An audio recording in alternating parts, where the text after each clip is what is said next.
तो आप ये सोच रहे होंगे कि मेरे पीछे ये पुलिस क्यों भाग रही है और इतनी सारी गाड़ियाँ क्यों दौड़ रही है। तो दरअसल बात ऐसी है कि तुम्हारा भाई लूट के भागा है बैंक अपने 4 दोस्तों के साथ, जिसमें से एक दोस्तों को इन्होंने पहले ही शूट कर दिया था। और उसके बाद हम चारों दोस्त भाग रहे हैं और ये लेकिन ये पुलिस वाले ने मेरे दूसरे भाई को भी शूट कर दिया। तो तुरंत मेरे को ये ध्यान में आया कि ये गाड़ी मेरे को अपने हाथ में लेनी पड़ेगी।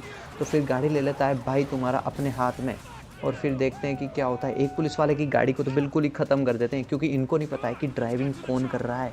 ड्राइविंग कर रहा है तुम्हारा भाई असूर। तुम्हारे भाई का नाम है असूर। तो इस बात को ध्यान में रखते हुए तुम्हारे बाइक की ड्राइविंग देखो गाइस। दूर दूर तक पुलिस की गाड़ियाँ कहीं दिख भी नहीं रही है। और फिर इसी को चलते हुए मेरे को ध्यान में आता है कि सामने से एक पुलिस की गाड़ी आ रही है। तभी मेरे को हल्की सी भनक लग जाती है कि उन्होंने अपनी फील्डिंग सेट कर रखी है होगी।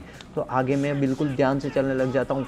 और कुछ दूरी में देखते ही मेरे को 2 गाड़ियाँ दिखाई देती है कि आगे से पुलिस ने मेरे को घेर लिया है। तो मैं तुरंत राइट ले लेता हूँ। राइट लेते ही इधर देखता हूँ कि अब ट्रेन आने वाली है। तो ट्रेन से स्पीड में हम निकालते हैं, लेकिन कुछ हिस्सा टच हो जाता है और अपनी गाड़ी वहीं पे तहस-नहस हो जाती है। तो फिर हम चारों भाइयों को गाड़ी से उतरना पड़ता है और इधर-उधर देखते हैं कि अब हम क्या करेंगे। लेकिन इधर हमारे भाई देखता है कि नहीं नहीं, यहाँ से तो हमको जल्दी से निकलना पड़ेगा, क्योंकि ट्रेन जाते ही पुलिस वाले तुरंत आ जाएंगे। तो मेरा भाई बोलता है कि हाँ चलो चलो। और हम तीनों जने चले जाते हैं। तो तभी हमको नहीं पता होता है कि इस गांव में भी एक पुलिस वाला एक स्नाइपर लेके खड़ा होता है। तो हम जैसे इस गांव में एंटर करते हैं और वो हम हमारे ऊपर एम करके बैठा होता है, तो वो मेरे एक भाई को तुरंत ही गोली से उड़ा देता है। और मेरे भाई को वहीं पे डेथ हो जाती है। तो दूसरा भाई देखता है कि ये तड़प रहा है, इसको साइड में ले जाए नहीं जाए। तो मेरा भाई इंडिसीजन चला जाता है और उसको सोचने से पहले ही उसको भी गोली मार देता है। और मेरा दूसरा भाई भी मर जाता है। तो उधर मैं अकेला बचता हूँ। वो दोनों मेरे को लास्ट अंत समय में मेरे को बोलते हैं कि भाई तू यहाँ से भाग जा, तू यहाँ से भाग जा। लेकिन मेरे को पता नहीं चल रहा था कि मैं अपने दोस्तों को छोड़ के भागूँ तो भागूँ कैसे। और मेरे दोस्त यहाँ पड़े हुए हैं और मैं कैसे भाग जाऊँ। तभी मैं देखता हूँ कि इधर बहुत सारी पुलिस आ चुकी है और मेरे ऊपर 5 स्टार की पुलिस पीछे पड़ी हुई है। तो मैंने कितनी पुलिस से फाइट की। मैंने अराउंड 4 राउंड बिल्कुल ही फायर कर दिए। मैंने कम से कम 20 से 30 पुलिस वालों को मार दिया।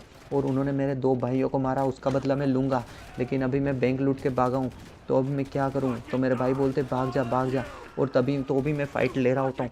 तभी मैं देखता हूँ कि मेरे भाइयों ने बहुत सारा खून बहा दिया है और अब मैं क्या करूँ। तभी मैं इधर देखता हूँ कि उधर बहुत सारी पुलिस की गाड़ियाँ आ गई है। और इधर मेरे पीछे देखता हूँ तो मेरे को पता चलता है कि इधर एक और बंदा आ गया, उसको मैंने हेडशॉट दी और इधर बहुत सारी पुलिस की गाड़ी आ जाती है। तो मेरे को मजबूरन पीछे हटना पड़ता है, क्योंकि मेरे को भी तो अपनी जान बचानी है। तभी मेरे को एक हॉस्टेजेस दिखती है। हॉस्टेजेस को देखते ही मैं पीछे चला जाता हूँ। मैं सोचता हूँ कि इससे बच के निकल जाऊँगा। तो फिर मैं इसके ऊपर एम रख के पुलिस वालों को बोलता हूँ कि मेरे पास मत आना, बाकी मैं इसको मार दूँगा, दूर ही रहना। तो मैं उसको छोड़ के वहाँ से तुरंत भाग जाता हूँ। और इधर बर्फ़ीले तूफ़ान में मेरे को भागना पड़ता है। और इस बर्फ़ीले तूफ़ान में भागते-भागते फिर आगे का वीडियो हम आगे की बात बाद में करेंगे। और ये था मेरे जीटीए 5 का पहला दिन और पहला सफ़र।